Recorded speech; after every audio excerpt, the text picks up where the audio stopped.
Start by peeling a small clove of garlic and a small piece of red onion. Then cut off about half of a medium-sized cucumber, and then take a few sprigs of fresh dill and give them a rough chop. Not everyone in Greece puts dill in their tzatziki, but I like it. Same goes for red onion for that matter, but if I don't have any of either one of those, I just leave it out.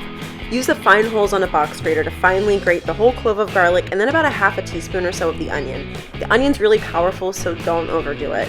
Flip the grater over and grate the cucumber on the larger holes. Then add that to the bowl with garlic, onion, and the dill. Season it with salt, and then add a few cups of Greek yogurt.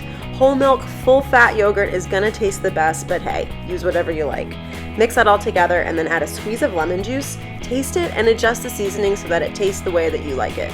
For a thicker tzatziki, wrap the grated cucumbers in a tea towel and squeeze out all of the liquid first before mixing. That's it. Serve it as a dip with pita, slather it on grilled meats and veggies. It's honestly good on everything.